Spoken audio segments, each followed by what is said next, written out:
Good day mga KFW, at ito nga pala ang aming vacation dito sa Pilipinas. Nagpunta kami sa Baguio City at 4 na araw kami dito. First time nga pala namin dito. Don't forget to follow, like, and share. Tara, samahan nyo kami gumala dito sa Baguio City. Napakagandang lugar ito. Kaya enjoy and watch. Ciao ciao! Let's go! At ito na nga ang aming first destination. Dito nga pala kami sa Mount Olis. Mula Lemery, Batangas hanggang dito sa Baguio, Benguet ay dito ang aming first destination sa Mount Olis. At napakahambog nga pala. Madaling araw kami dumating dito para mauna kami sa spot at sa parking. Napakalamig pala dito. Parang mag-spring sa Italy ang weather dito. Kailangan naka-felpa o sweater. Buti lang may baon kami. Kita mo yung mga hamog niya, napakakapal kasi sobrang aga pa namin nang nakarating dito. Pero mamaya daw lilitaw na ang magandang view diyan. Mountain Peak.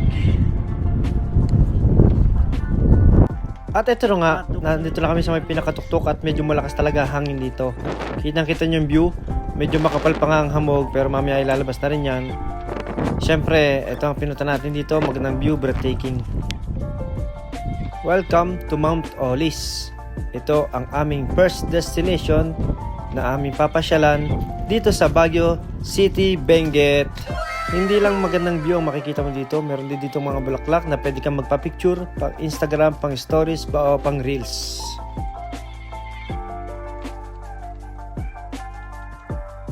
Ito talaga ang gusto namin puntahan, yung mga magagandang lugar, magandang tanawin at breathtaking views. At syempre, hindi mawawala ang picture taking. Syempre, moments to memories nga naman, di ba? Kaya na. Tingnan na magnet para yan sa akin yan. Ito may magnet.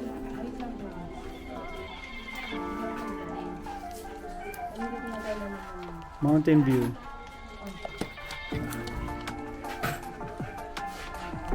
Bumili ng Sharpa dahil malamig. Sa kanya parents. Hindi dinala. Malamig pala dito kaya nakabili kami ng Sharpa at saka bonnet para sa mga bata. At syempre, bumili na rin kami ng mga souvenirs. Ang dami dito at magaganda. At ito na nga mga KFW, kita nyo naman, lumiwanag na at kita na ang paligid. At dahil kami nakapagpictura na sa taas ng magandang view, maulap. Ngayon naman ay wala ng ulap, kami ay pababa na mga KFW. At si Marina ihina daw. Sobrang lamig. Dito ang daming fragola, strawberry dito. Pwede mamitas. Bale, pupunta naman kami sa kabilang parte para makita namin ang view dito. Dahil kanina nga ay wala kami makita dahil punong-puno ng pag. Ngayon ay makikita nyo na ang mga bulubundukin. Nagkagandahan, berdeng-berde. Enjoy watching. Dito pa lang yan sa Mount Atok sa Mount Olis.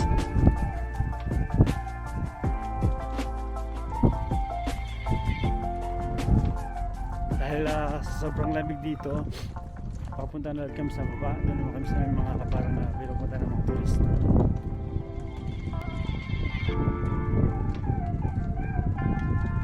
Alright, montage muna tayo ng magandang view. Let's go!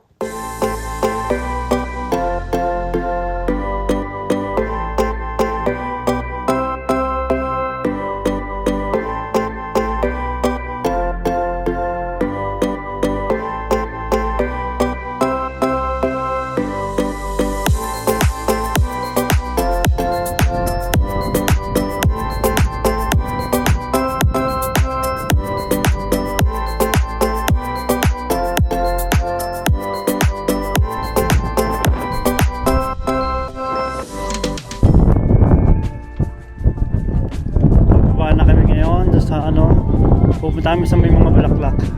Ayos lang yan. Napakatarik nga pala ng bundok na ito, pero napakaganda ng view. Kitang-kita nyo naman si Tutoy, katal na sa lamig. Sanay yan sa lamig pero nilalamig pa rin.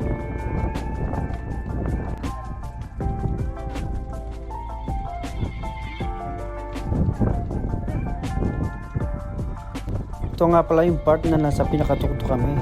Dito mo talaga makikita yung buong paligid. Alright, ito nga pala, natapos na namin ang paggagala namin dito sa Mount Olis. Ang next destination namin ay dito sa may Mount Atok sa Northern Blossom Flower Farm. Don't forget to follow, like, and share. At saka abangan nyo ang next episode natin. Dahil dito muna natin tatapusin ang part 1 ng day 1 ng ating travel sa Baguio City. Siyempre, after natin Northern Flower Blossom Farm, ay dediretso naman tayo sa may kainan sa baba, dun sa Strawberry Farm.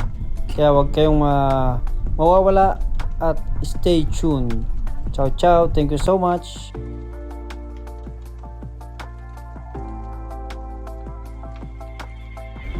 Up next natin sa Northern Blossom Flower Farm. Kaya huwag kayong bibitaw.